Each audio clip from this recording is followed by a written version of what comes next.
should be stopped because they mistreat the animals that are their star attraction. The circus is coming! The circus is coming! Sounds exciting, doesn't it? Well, hopefully after today you will not feel this way anymore.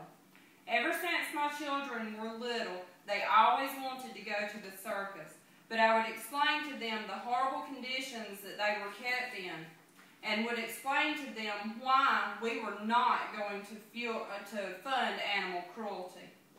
I'm sure that if you were 13,000 pounds and 13 feet tall, that you would want to be free on the Serengeti plain where you were supposed to be, not confined to a space about the size of your car, like the elephants you see in these pictures. Today I would like to tell you about how the circus treats the animals that are in their care. Secondly, what you can do about it. And thirdly, what it would mean for these exotic animals. First, I will share a few stories and statistics I found while furthering my knowledge on this subject matter. The exotic animals that perform tricks need your help to protect them. They live in unjust conditions and are being abused physically during training sessions and psychologically by being restrained for days at a time. Elephants sometimes walk up to 50 miles per day, but in the circus they are confined to an area the size of a one-bedroom apartment, states animalrights.com. According to circuses.com, during the off-season, animals used in circuses may be housed in traveling crates or barn stalls. Some are even kept in trucks. Such unrelieved physical confinement has harmful physical and psychological effects on animals. And according to the ASPCA, in the year 2000, the ASPCA, along with the Fund for Animals, Born Free USA, and the Animal Welfare Institute, filed a federal lawsuit against Ringling Brothers and Barnum and Bailey Circus. The lawsuit contended that the circus's treatment of its Asian elephants violates the Federal Endangered Species Act. Unfortunately, on December the 30th, 2009, the case was decided on behalf of the defense, based on lack of standing of the plaintiffs. Lewin, who witnessed a training session undercover, says that during the training session, a baby elephant tried in vain to turn away and shield herself from the blows. Her mother was tied up where she could see what was happening. He went on to say, "I've never heard an elephant scream like that before." The baby was beaten until she began to cry. Her spirit was broken.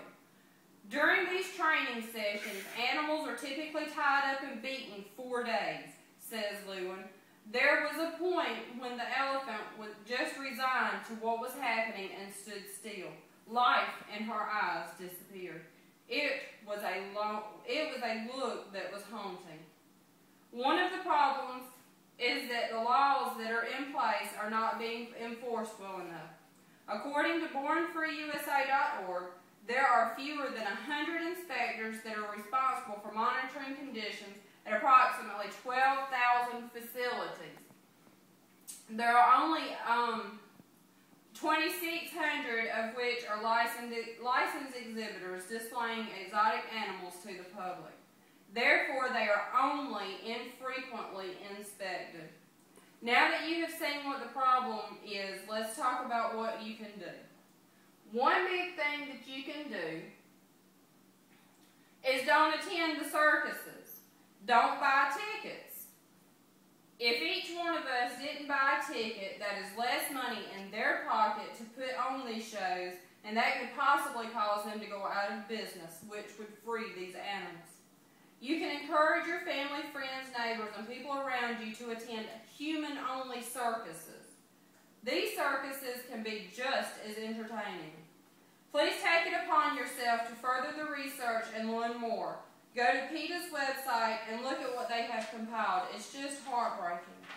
Also, the ASPCA has a top 10 list of things you can do to help these animals. Not attending these animal-based circuses benefit the animals that roamed our earth before we did. If you continue to ignore this problem, these companies will continue to force these animals to perform unjust tricks, and they will continue to live in poor, inhumane conditions.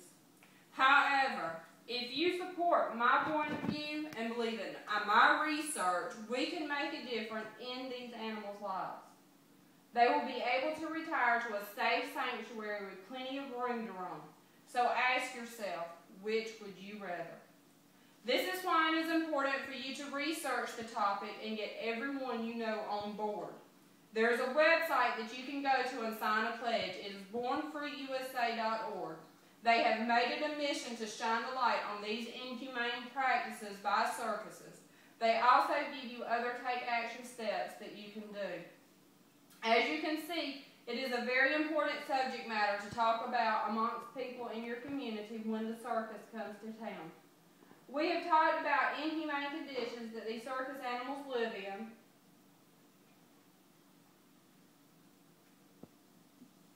What you can do to help them live out their lives, not entertaining you, and what would happen to the animals if we put these rolling shows out of business. What if you were tied up with a big heavy chain, poked and prodded with electricity, just to perform acts that was not natural to you? Now think about the animals before you think about your own satisfaction.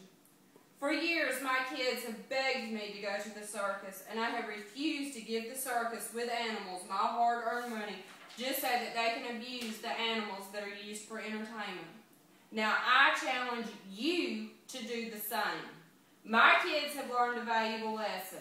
What are you teaching yours? So next time you see that the circus is coming to town, think about how those animals are probably being treated before you buy that ticket. Do you want to fund animal cruelty?